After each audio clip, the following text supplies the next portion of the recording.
CAA என்றால் என்ன, அதற்கு எதிர்ப்பு கிளம்பி உள்ளது ஏன் என்பது குறித்து விவரிக்கிறார் நமது சிறப்பு செய்தியாளர் பிரவீன்குமார்.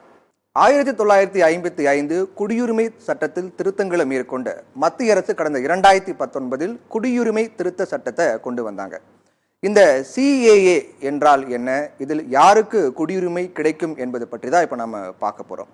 குடியுரிமை திருத்த சட்டத்தை இந்தியா முழுவதும் அமலுக்கு கொண்டு வந்திருக்கிறது மத்தியில் ஆளக்கூடிய பாஜக அரசு.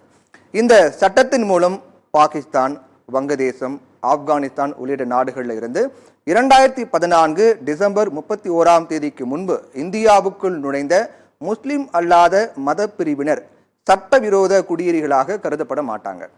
மேலும் அவங்களுக்கு இந்திய குடியுரிமை பெறவும் வழிவகை செய்கிறது இந்த சட்டம். இப்போ குடியுரிமை திருத்த சட்டம் என்றால் என்னங்கிறத பத்தி சுருக்கமா பார்க்கலாம். பொதுவாக வெளிநாடுகளில் இருந்து வந்து இந்தியாவில் சட்டவிரோதமாக குடியேறியவர்கள் இந்திய குடிமகனாக முடியாது. அவங்க பொதுவாக நாட்டை விட்டு வெளியேற்றப்படுவாங்க அல்லது சிறையில் அடைக்கப்படுவாங்க. ஆனா இந்த சட்ட திருத்தம் இதுல மாற்றம் கொண்டு வந்திருக்கு. அவங்கள இந்திய குடிமகனாக அங்கீகரிக்க வழிவகை செய்யப்படுகிறது இந்த CAA. கடந்த 1955 இயற்றப்பட்ட குடியுரிமை சட்டத்தில் 11 ஆண்டுகளுக்கு மேலாக இந்தியாவில் வசிக்கும் வெளிநாட்டவருக்கு குடியுரிமை வழங்கலாம் அப்படின்னு சொல்லப்பட்டிருக்கு. அதை இந்த புதிய சட்டத்துல குறைச்சிருக்காங்க, திருத்தம் பண்ணியிருக்காங்க. இந்த சட்ட திருத்தத்தின்படி பாகிஸ்தான், வங்கதேசம், ஆப்கானிஸ்தானை சேர்ந்த இந்துக்கள், சீக்கியர்கள், பௌத்தர்கள், சமணர்கள், பார்சி இனத்தவர், கிறிஸ்துவர்கள் ஆகியோருக்கு உரிய ஆவணங்கள் எதுவுமே இல்லை என்றாலும் இந்தியாவில் குறைஞ்சது 6 ஆண்டுகள் வசித்தாலே அவங்களுக்கு இந்திய குடியுரிமை வழங்கலாம். இது மட்டும் இல்லாமல் கடந்த 2014 டிசம்பர் 31 முன் குடியேறியவர்களுக்கு இந்திய குடியுரிமை வழங்கலாம் அப்படின்னு இந்த சட்டத்தில் சொல்லப்பட்டிருக்கு.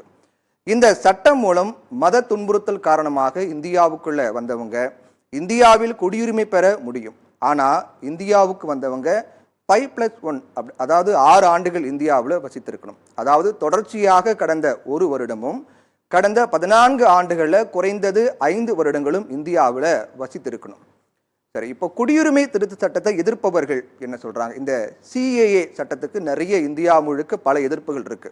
அப்படி எதிர்க்கக்கூடியவர்கள் என்ன சொல்றாங்க அப்படின்னு பார்த்தோம்னா, மதசார்பின்மை என்னும் இந்தியாவின் அடித்தளத்தையே இது சிதைத்துவிடும் அப்படிங்கிறாங்க இந்த சட்டத்தை எதிர்ப்பவர்கள். மதத்தை அடிப்படையாக கொண்டு குடியுரிமை வழங்கப்படுவதை இந்தியாவின் எதிர்க்கட்சிகள் எதிர்க்கிறாங்க.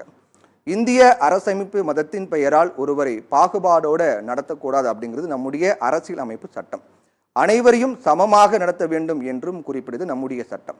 ஆனா இந்த சட்டம் அதாவது CAA மத பாகுபாட்டிற்கு சட்ட அங்கீகாரம் தருகிறது அப்படிங்கிறாங்க இதை எதிர்ப்பவர்கள். சிறுபான்மையினருக்கு பாதுகாப்பு வழங்குவதற்காக தான் இந்த சட்டம் அப்படின்னு சொல்றாங்க. அப்படின்னா இதுல இஸ்லாமியர்களையும் சேர்த்திருக்கணும், ஏன் சேர்க்கல அப்படின்னும், அதே போல பாகிஸ்தான்ல மத ரீதியான துன்புறுத்தலுக்குள்ளாகக்கூடிய அகமதியாக்களையும் மியான்மர் நாட்டில் ரோஹிங்கியாக்களையும் விட்டுட்டாங்க அப்படின்னு எதுக்காக அவங்களும் விட்டாங்கன்னு கேள்வி எழுப்புறாங்க. இலங்கையில இன்னல்களை சந்தித்த இலங்கை தமிழர்கள் ஏன் இந்த பட்டியலில் சேர்க்கவில்லை அப்படிங்கிற கேள்வியும் முன்வைக்கிறாங்க இதை எதிர்ப்பவர்கள். மேலும் தேர்தல் நேரத்தில் இதை அமல்படுத்துவதன் மூலம் அசாம், மேற்கு வங்கம் மாநிலங்களில் பிரித்தாளும் சூழ்ச்சி மூலம் தேர்தல் ஆதாயம் அடைய பார்க்குறாங்க பாஜக அப்படின்னு காங்கிரஸ் பகிரங்கமா குற்றம் சாட்டுறாங்க. இப்போ குடியுரிமை திருத்த சட்டத்தை ஆதரிப்பவர்கள் என்ன சொல்றாங்க அப்படின்னு பார்த்தோம்னா, பாகிஸ்தான், ஆப்கானிஸ்தான், வங்கதேசம் இந்த 3 நாடுகளும் இஸ்லாமிய பெரும்பான்மை நாடுகள். ஒன்று அரசு இஸ்லாமிய அரசாக இருக்கும் அல்லது அங்கு இஸ்லாமிய ஆயுத குழுக்கள் ஆதிக்கம் செலுத்துறாங்க. அவங்க அங்க இருக்கக்கூடிய சிறுபான்மை மக்களை குறிவைத்து தாக்குறாங்க. அவங்களுக்கு பாதுகாப்பு தேவை அப்படின்னு இதை ஆதரிப்பவர்கள் சொல்றாங்க. குடியுரிமை வழங்கத்தான் இந்த சட்டம் அப்படின்னும் பறிப்பதற்காக இல்லை அப்படின்னும் உறுதியா சொல்றாங்க. இந்தியாவில் வசிக்கக்கூடிய இஸ்லாமியர்களுக்கு எந்த விதமான பாதிப்பும் இல்லை அப்படின்னும் பாஜக ஆதரவாளர்கள் இதற்கு சப்போர்ட் பண்ணி பேசுறாங்க. இப்போ இந்த CAA அதுல இணைவது எப்படி, இந்திய குடியுரிமை பெறுவது எப்படி அப்படிங்கிறத பத்தி பார்த்தோம்னா, இந்திய குடியுரிமை திருத்த சட்டத்தின் கீழ் இந்திய குடியுரிமை பெற விரும்பும் மக்கள் விண்ணப்பம் செய்வதற்காக இணையதளம் உருவாக்கப்பட்டிருக்கு. இந்தியன் சிட்டிசன்ஷிப் online.nic.in என்ற இணையதளத்தில் மக்கள் விண்ணப்பம் செய்யலாம் அப்படின்னும் தெரிவிக்கப்பட்டிருக்கு. ஒட்டுமொத்தமாக இந்த CAA குடியுரிமை திருத்த சட்டத்தின்படி பொதுவான கருத்து என்ன? இதை ஆதரிப்பவர்கள் ஒன்று சொல்றாங்க, எதிர்ப்பவர்கள் ஒன்று சொல்றாங்க. பொதுவான கருத்து என்ன அப்படின்னு நம்ம பார்த்தோம்னா, 2014 டிசம்பருக்கு முன்பு பாகிஸ்தான், வங்கதேசம், ஆப்கானிஸ்தான் ஆகிய நாடுகளிலிருந்து இந்தியாவுக்குள் புலம்பெயர்ந்த இந்துக்கள், சீக்கியர்கள், சமணர்கள், பௌத்தர்கள், பார்சிகள் மற்றும் கிறிஸ்தவர்களுக்கு இந்திய குடியுரிமை வழங்க வழிவகை செய்கிறது இந்த சட்டம். அதே நேரத்தில் மேற்கண்ட நாடுகள், அதாவது இந்த 3 நாடுகளிலிருந்து இந்தியாவுக்குள் குடியேறிய இஸ்லாமியர்களுக்கு இந்த தகுதி தரப்படலை. அப்படின்னா நாடு பிரிவினையை சந்தித்த போது இந்தியாவுக்கு வந்தவர்கள் நிலைமை குறித்து கவலை எழுந்திருக்கிறது இந்த சட்டம் மூலமா. நாடு பிரிவினை சந்தித்த போது இந்தியாவுக்கு வந்தாங்க இல்லையா இஸ்லாமியர்கள், அவங்களுடைய பாதுகாப்பு என்ன, அவங்களுக்கு என்ன நிவாரணம் அப்படின்னு கேள்வி எழுப்பப்படுது.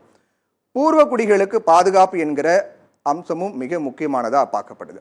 அசாம் மற்றும் திரிபுரா மாநிலங்களில் வங்கதேசத்தில் இருந்து குடியேறிய இந்துக்களுக்கு குடியுரிமை வழங்கவும் எதிர்ப்பு நிலவுது.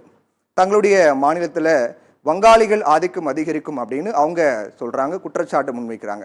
இதனால குடியுரிமை திருத்த சட்டத்தில் எதிர்ப்பாளர்கள் கூறக்கூடிய கருத்துக்களையும் கருத்தில் கொண்டு குடியுரிமை வழங்க வேண்டியது மத்திய அரசின் கடமை என்பதே இந்திய மக்களின் எதிர்பார்ப்பா இருக்கு.